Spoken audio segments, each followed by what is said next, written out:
皆さんこんにちは。Welcome back to Say Japanese Podcast. This is ep.34.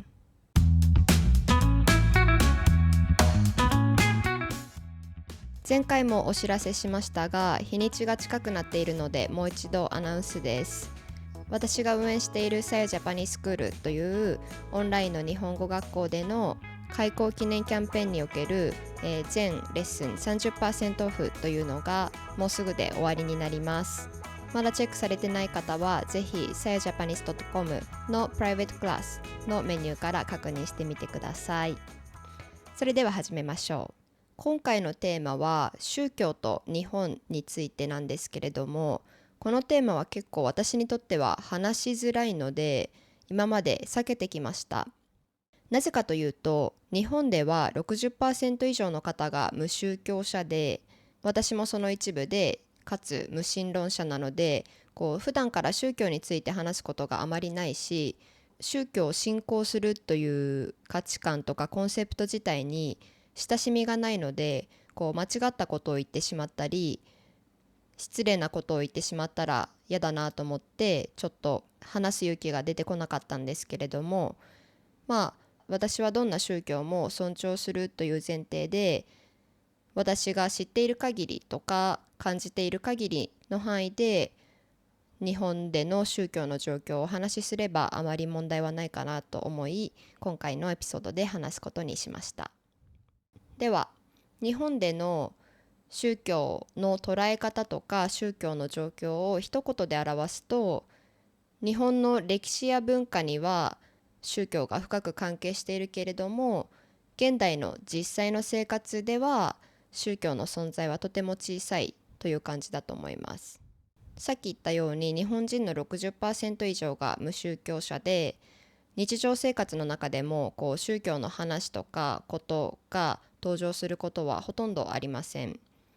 私の友達とか家族でも何かの宗教を信仰しているっていう人に会ったことがありません。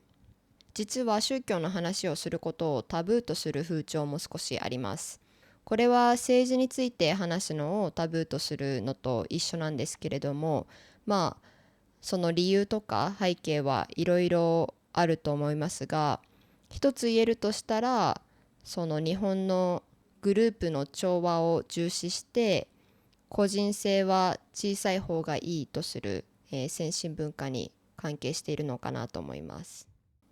それからもし誰かが宗教を信仰しているといったような噂を聞いたら、怪しいといったような感情を抱く日本人も多いんですけれども、それはなぜかというと、日本に多く存在するカルト的な組織の存在が関係していると思います。さっき日本人には無宗教者が多いと言いましたが、実はこういった宗教的団体とかカルト的な団体っていうのはたくさん存在して、その影響力も結構あります。で、こういった宗教団体が起こした事件とかがニュースになることも多く、例えば1995年の地下鉄サリン事件というのは、日本人なら誰でもが知っていると思います。これは、オウム真理教という宗教団体が起こしたテロ事件のようなもので、地下鉄にサリンという毒性の化学物質をまき、13人が死亡、6000人以上が負傷するという事件が起きたんですけれども、それに関係したオウム真理教のメンバー7人は全員死刑になりました。で、最近だと、元首相の安倍晋三さんが、銃で殺害された事件ですね。簡単に説明すると、この事件の犯人の母親が旧統一教会という、宗教団体のメンバーで、彼の母親が、その教会に多額のお金を払い続けていて、で彼は子供の頃からすごいいろんなことで苦労してきたらしいんですね。でこのメンバーにたくさんのお金を払わせていた旧統一教会っていうのが安倍さんも含め、多くの政治家と関係が深かったため、その代表的存在である安倍晋三さんを殺したと言われています。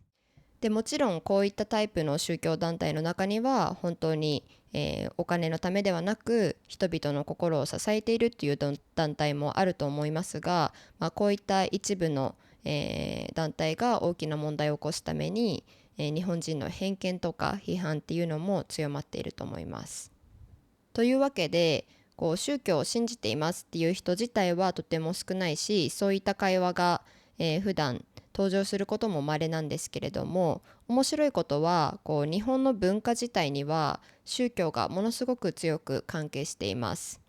特に日本の民族信仰である神道とか、あとは仏教の教えが浸透しています。例えば神社や寺もそうですし、あと日本のいろいろな伝統文化も宗教から来ていますし、日本の言語もことわざとかちょっとした表現とかも宗教から由来していることが多いです。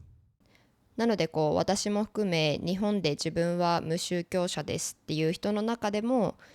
宗教から来ている考え方とか文化を大いに受け入れているというか、影響を受けている人、もしくは実際にそういった慣習とかを使っているという人がほとんどです。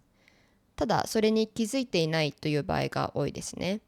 例えばほとんどの日本人が神社とかお寺に行ったことがあって、そこで実際に手を合わせてお祈りをしたりするんですけれども、神社が神道で寺が仏教の建物ということを知っている、もしくは意識しているという人の数はぐっと減ります。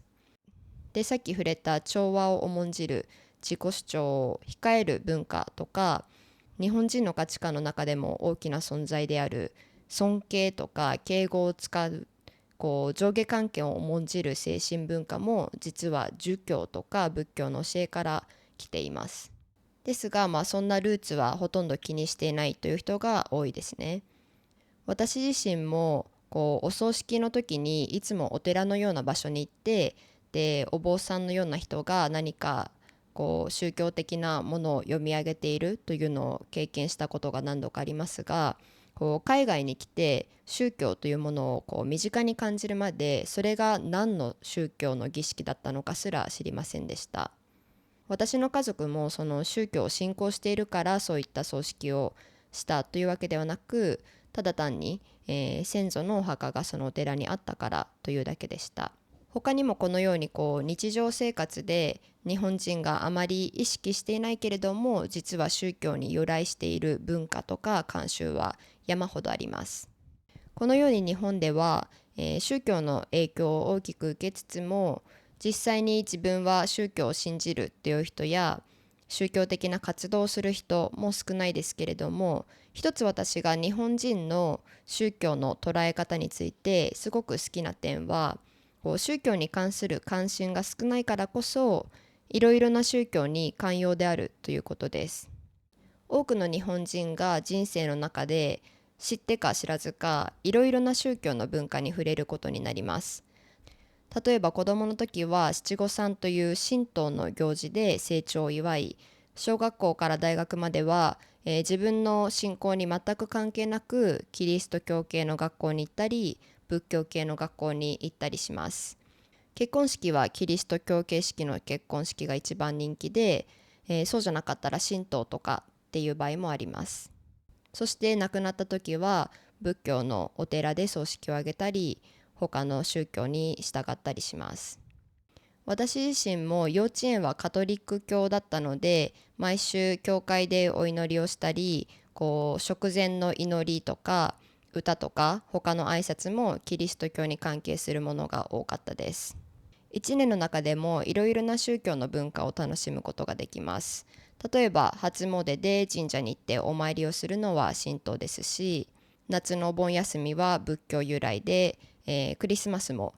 本当の祝い方とは全然違いますが、クリスマスを楽しむ人もたくさんいます。